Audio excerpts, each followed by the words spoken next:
So good afternoon, everyone. It's a beautiful day. Hopefully all of you have voted. If not, you plan to vote today. But what I would ask is we have a chat session. This is Audrey Rousseau, President and CEO. We have a chat session, and I just sort of wanted to get this out of the way that this is not a time for us to sell your wares nor share any of your political postures.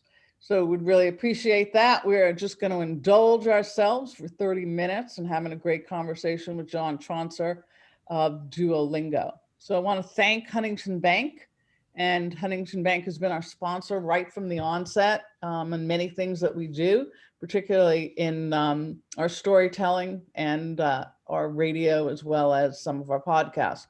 Jonathan Kirsting's with us. He is Vice President of all things media and marketing at the Tech Council, and he's going to make sure that we create enough time so that we have time for questions, and he'll be monitoring the chat. So I think I've set the table. We've muted all of you. So, but that doesn't mean that we're not going to have some fun. So I'm pretty thrilled today at having Duolingo join us, meaning John Tronsor. He has the job of facility manager, I think is the title at Duolingo. That sounds like a wide range of things. So I'm going to bring John on and welcome him on a beautiful sunny day here in Pittsburgh. So we can see it shining right on him because he told us that he's actually in the office. So as a facilities guy, I'd imagine you're in the office a lot. So hi, John, welcome. Thank you for being here today. Yeah, hi, and thank you for having me. No, absolutely. Tons of fun, and we're going to talk about a great topic. But first, we want to know more about you. Who is John the man? What's your Yeah, I mean, I'm an artist by training. So I studied art and philosophy at Pitt. Got a bachelor's there in 2008. Got a post-bac degree at Brandeis University, and then I got my MFA at the University of California in Davis in 2013. And I basically focused on sculpture, video, and installation art. And at Duolingo, I wear many hats, as you can tell, as a facilities manager talking about an arts program. I oversee our construction projects. I manage our security. I provide IT support and some management. And I also manage, I managed our mural project, and now I'm leading this community arts initiative. So wait a second, you're an artist, you oversee tech support? Yeah. Oversee facilities. So are you a practicing artist right now? Are you? Yeah, it's the time that I can scrape by to work in my studio, I do. I split my time in my studio making art and building furniture. Wow. Okay, this isn't a time for selling your wares, but you might want to sneak some of that info in. Uh-huh. Allow you to do We got to know more about the furniture angle on this. This sounds pretty rad. Sure. That's interesting. Okay, so you're having a lot of fun. And did you paint the murals outside? Oh, absolutely not. Absolutely not. All right. Okay. So how did you wind up at Duolingo? How did that happen? I was brought on part-time to help them build out some their IT, basically their conference rooms and some computer support when they were expanding their office about 2.5, almost 3 years ago. And they just kind of kept me around. Okay, well, that's a good story. They kept you around, they brought you in, and you're bringing a whole lot of varying perspective to the work. So we're going to get to the program and the project and the initiative in a minute. Yeah. But give everyone just a quick elevator pitch. We all know what Duolingo is, but it's good to just tell us about all the good work. Yeah, so Duolingo provides free language education. It's easy, it's fun to use. All you really have to do is sign up, log in, and start learning a new language.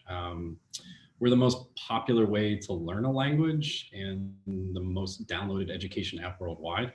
We've always been a very mission-driven company, and our mission is to develop the best education in the world and make it universally accessible. So keeping it free is really important to our mission. Okay, so I asked you about that mural, and I think we really want to do is jump in first. Let's talk about that mural. Yeah. What's the history of that and exactly where it's located in East Liberty? Yeah, so the mural is on our headquarters in East Liberty. So we're on the corner of Penn and South Beatty Street. It covers about, let's say, like roughly 2/3 of the building's facade. It's titled "To Be Human," and it's an artwork that was created by an artist named Ann Lewis. The work was inspired by a residency Ann had participated in at the Obama Academy, which is a K-12 school, right around the corner from our office in East Liberty. She spent time there discussing, community, what it meant to the students in some of their language and visual arts classes. It was something that they shared with her, like how they lift one another up and how they support their communities and make them stronger and wiser and healthier. And this mural reflects a lot of that sentiment and why she chose to have the words "We Rise Together" on our building. She really wanted, that message to reflect and honor, their commitment to building a brighter future for themselves and their East Liberty community. Wow, that's great. Yeah. That's really great. And that is in alignment with the mission that Louise always had. Yeah, exactly. That's awesome.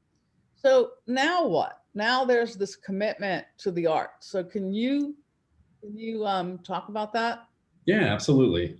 So right now it's called the Duolingo Community Arts Commitment, and it's dedicated to creating public artwork in Pittsburgh and supporting local artists and arts organizations.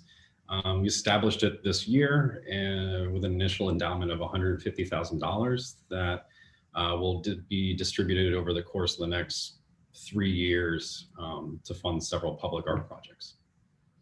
Any preconceived expectations on that? Any advice, any guidance to artists? I mean, because art is, obviously we can talk about art for a long time, but it is a critical component of the success of Pittsburgh with just the wide range of art that actually exists here, both in museum and performance.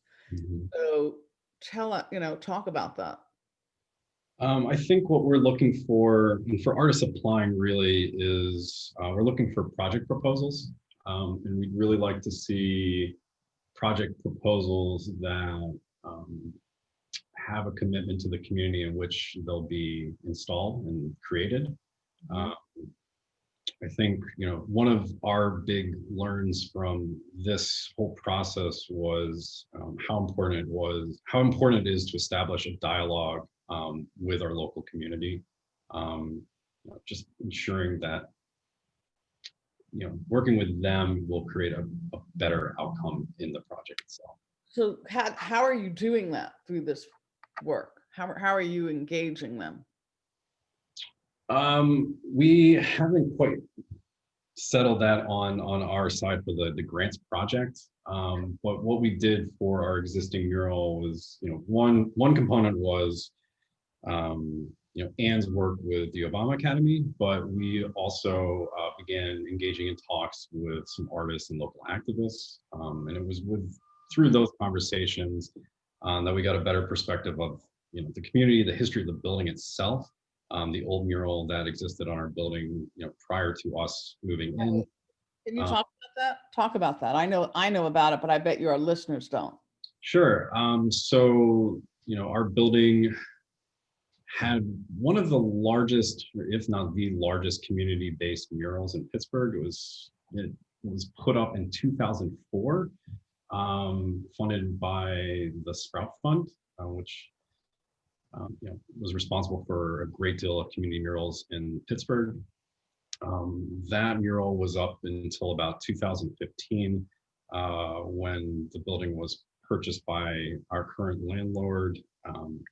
And he, to develop it for office and retail space, he, needed to install windows, and in that process, he painted over the existing mural.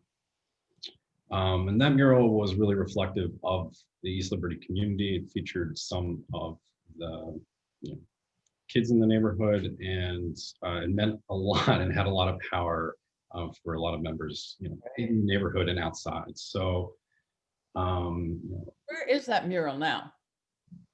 it doesn't exist. I mean, it was digitally captured, but it's no longer extant.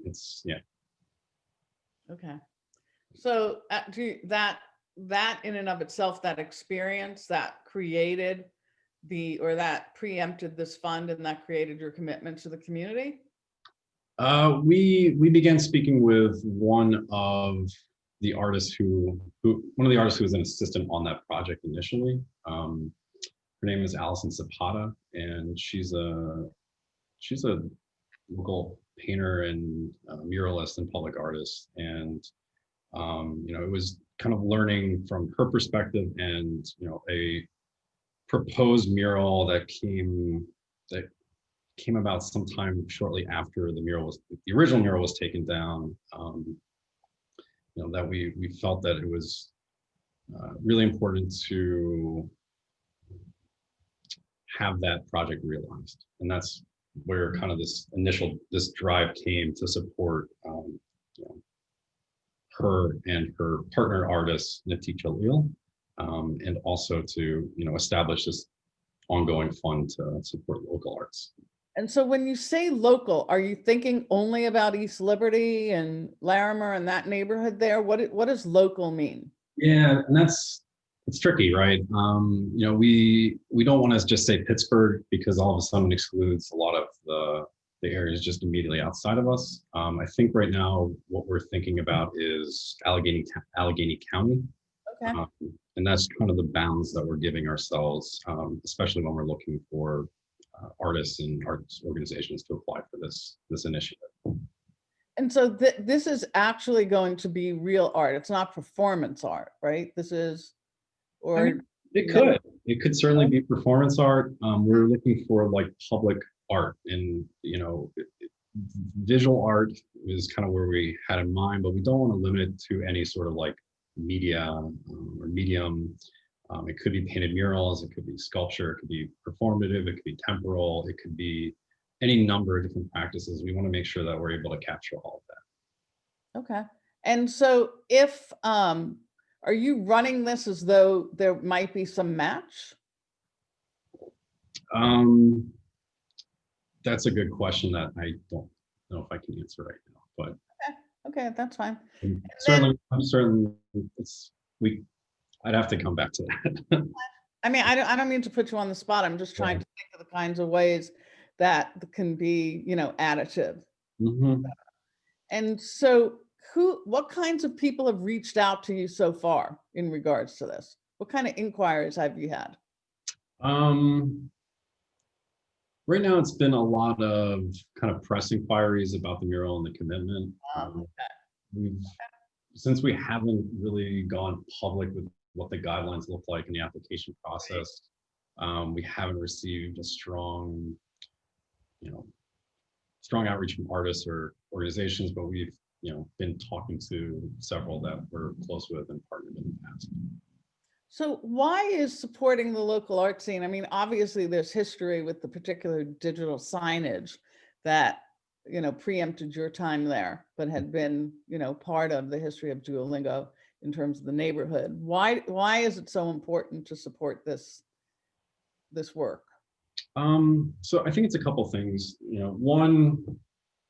One is that Duolingo is proudly founded and based in Pittsburgh. We created this program as part of our commitment to being a good neighbor. We live here and work here, and we want to give back. And we see with all of our community programs that we want the growth of our business to contribute back to Pittsburgh. And art in particular, and public art in particular, I think it's again through this mural project that we really saw the unique power that public art has. It's capacity to affect change, repair relationships, promote dialogue, empower those who speak through it. And one way that I've been thinking about it is that Duolingo's mission as a company is to provide language education that's free and accessible to everybody. And we see that same sort of idea mirrored in public art, or art that exists in the public realm, where it's free and accessible to everyone. So it's kind of the conjunction of those things why we're doing what we're doing. And so, I believe that a vibrant art scene is pivotal for, a community, both urban, rural, it doesn't matter. I think it's important. But do you believe that it's feeds off of a vibrant tech scene? Do you think that there's some symbiotic kind of relationship? Yeah, so this is tricky but I'll give a couple ways in which I think it can be mutually supportive. So there's some examples of almost like an experimental lab type approach to this. And that has roots going back to the 60s. There's experiments in art and technology, which was in New York, and artists like Robert Rauschenberg and Yvonne Rainer were involved in, or LACMA, the Los Angeles County Museum of Art's Art and Technology program, which James Turrell and Robert Irwin were a part of in the 60s. That same spirit of bringing artists and engineers together to share resources, ideas, ways of making, has carried through to places like IBM in New York, or even the Studio for Creative Inquiry over at CMU. I think that's one really powerful way to bring arts and tech together. There's another quick example would be artist in residency programs. Facebook has a really good example of this, and they just maybe a couple of years ago, released a big tome of a book, documenting 5 years of their art projects in their offices all across the world. So there's that kind of way that they can be supportive of one another too. Apart from that, there are ways that art and tech can meet somewhere in the middle, and it's, I think, through public art programs. Okay, so Jonathan says there's a couple of questions in here. I didn't see them. So Jonathan. Had to unmute myself there. Sorry about the delay. I've got a couple good questions. We have one from Carlos Tribiano here. Wants to know, is the Mural initiative open to Pittsburgh artists only, or are you opening it to artists beyond the region? We're keeping the open call to artists in Allegheny County right now. Okay, very cool. And then Brent Rondon wants to know, do you envision a community participation, meaning non-artists that can become part of the creative work? And also any themes that you're considering as you move forward? So I think there's certainly an opportunity for non-artists to participate. However, it's really going to be determined by the proposals and the types of work that the artists who we select or who choose make. We would love to see that type of participation, but it's going to really be on the artists, what their creative practice is like. What was the second question? I'm sorry. Oh, and then any themes that you're going to be looking for? Oh, I mean, we would probably look for themes that mirror our own company's mission. We want to make sure that these projects really are positioned to have positive impact in the communities. We want just, that's all, just like that. Gotcha. And Greg Victor wants to know, can an organization sign up now for a grant application when they become available, or be put on an email list to be notified? Can't apply right now, but you can send us an email. It's artsgrants@duolingo.com. Okay. I'll post that in the Slack channel so that everyone has that email address. But excellent. We're going to be hopefully getting out those applications. I think the middle of December is when companies and artists can actually apply to it. Very cool. That's right around the corner. And Frederick Watts wants to know, how are you participating in the city's public art policies? We haven't had too much involvement in that yet. We've been in conversations with people from the Office of Public Art And we're really, I mean, we're a tech company kind of dipping our toes into this. We have a lot to learn. Don't think we're that far into it quite yet. Very cool. It's getting close. We're What excited about this. What would you say to other companies? I mean, Duolingo is a significant size startup, quote unquote, right? Yeah. Compared to other companies, but there are companies that have as many employees as you do. And what's your advice? I mean, what would you tell them? Why should they do this? Why should they consider Funding artwork or just funding? funding community artwork? Yeah, exactly what you're working on. Yeah, I mean, Would it be so bad to have copycats?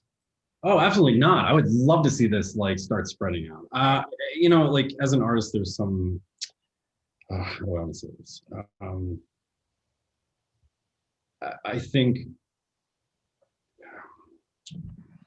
art has a really transformative power to it. And, you know, what we've, again, like, I think getting involved. So let me back up. My practice as an artist is very studio based, which, you know, it's just like you go in, you make a work, you share it with some public, and it's there's not, the feedback mechanism is just almost gallery based and critique based. So my relation to making wasn't in the same kind of public realm that I experienced with managing this project. I had a lot to learn, and one of the things I really took home was how public art can really draw people in and start building a community. I think companies benefit from that because, you know, we have a tendency to kind of isolate ourselves and get mixed up in our own cultures and our own buildings, and lose kind of the touch with the outside community that you know, art or, you know, visual art or, you know, performance art or something like that can actually pull us out and get us speaking. That communication is really, really important. You know, we kind of we're in East Liberty, and we're learning what it means to be in East Liberty now. Mm-hmm. Listen, you know, it's really exciting, and it doesn't surprise me, having known Luis for many years, it doesn't surprise me that this would be near and dear to him. He cares about community. He didn't need to build this company right in Pittsburgh, and he's always open to lots of new ideas. It would be awesome for companies to join you and to gain some wisdom for how you put this together. And because you're not a Facebook, you're not a Google, et cetera. The assets that are sitting in this region are tremendous. And I think that you actually have demonstrated some commitment into the Kelly Strayhorn Theater, right, in the past. And maybe you can just quickly tell us about that. And then there's one other question before we wrap up that I want to be able to get to at least. Sure. Talk Yeah, about Kelly Strayhorn. Yeah, we've had a good partnership with them now over the past, I would say, like 4 years. We've, you know, sponsored various events. Luis has spoken at their annual fundraiser. You know, we produced a documentary that was screened there, and we really have had an important connection with them. Part of our this year's arts grant went to them to sponsor one of their events, which was the Hotline Ring event, and that, you know, filtered out to support a bunch of arts organizations in Pittsburgh. Yeah, I mean, they're doing a lot of interesting, good stuff, and it helps drive some of the culture in this kind of, you know, narrow stretch along Penn. Well, there's a lot of legacy that's in that narrow stretch, and the Kelly Strayhorn, the tribute to the Black community in terms of art and jazz is part of their roots. So my hat's off to Louise and team on that. So there's 2 questions before we're going to wrap up. So Jonathan, do you want to take those? Would love to. We have one from Deb Sal here. Are you looking to have these as permanent art installations, or is there a specific time period that they'll be public? Says she loves the initiative. That's a tough question. I mean, there's some sort of life expectancy to public art, whether it's like a mural where there's things you'd have to do after a certain period of time when the paint starts to fade, or, you know, there's public sculptures that can decades and decades. I mean, the artwork that we're seeking, we don't have a particular time frame of its existence in mind. They could be, performative works that last an hour, for example, or they could be, like a bronze sculpture that will last 100 years or so. So I think it's something we would love to see them existing for a longer period of time, but we don't want to narrow the scope of what we're looking for at this point. Sounds cool. Sounds cool. Another question from Aaron Starzinski says, "This is a wonderful program. What advice can you offer to more established arts organizations in Pittsburgh seeking engagement and support from up and coming local tech companies?" I mean, it sounds flippant, but like, just reach out to us. There's, our mural project, it sounded like, so when I came in a couple of years ago, I think this idea was being tossed around internally, and it just took someone like me to really grab it and run with it. And I think there are probably people at some of these other tech companies who would just jump on the opportunity to help create art, whether it's public or not. Well, listen, we, at the Tech Council for many years, we had an initiative on arts and tech and trying to engage the community at every intersection, because we know, just like what Dirk is talking about, that it is about the diversity of perspective that drives innovation. So that's a critical core of the values that we have at the Tech Council. That's why we're pretty excited about this. So the Brian put out here that the Regional Asset District is a great example. We actually traveled with them. They traveled with us. We went to Bilbao, and we looked at a lot of innovation in terms of what's happening and how to transform a city. So we're no strangers to this ideology, and my hat's off to Louise for having this vision and the leadership team there to support this for our community. And then there's just one last question, then unfortunately we have to wrap it up. It's, do you want the grants to cover long-term maintenance? I think people are getting in the weeds on some of these things because they're excited. They're excited that you're doing some interesting things, so they want to make sure they have everything buttoned up. So thank you. I would say that if you are writing a budget up for one of these, having a line item for maintenance would be a good idea. Right. Required, because sometimes that comes out of a relationship you establish with the property owner where you put your stuff. Right. So, but just something to keep in mind, it is important. Awesome. Well, I just want to thank you for your time with us, John Tronsor from Duolingo. Thank you for your commitment to the city, to the region.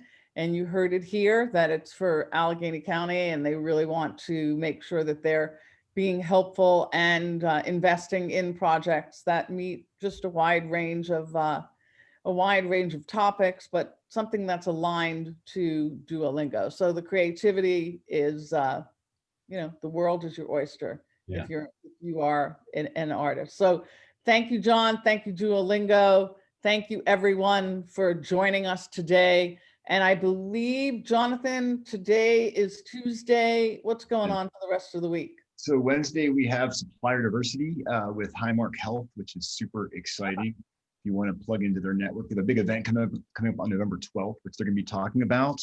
And then, of course, we have the Alleghenies Investment stopping by, I believe, and then Rich Fitzgerald. Yes, on Thursday. And then, of course, the one and only, of course, we have Rich Fitzgerald stopping by for his, I think, 4th appearance on Business as Usual to update us on all things COVID in the county. So we love having Rich stop by the show. It's gonna be a great way to end our week on Business as Usual. Great. Okay, well, thank you, everyone. Thanks again to Duolingo and John Tronsor. And all the information is there so that you can access the work that they're leading. Thanks again, everyone. Stay safe. Don't forget to vote, and we'll see you tomorrow.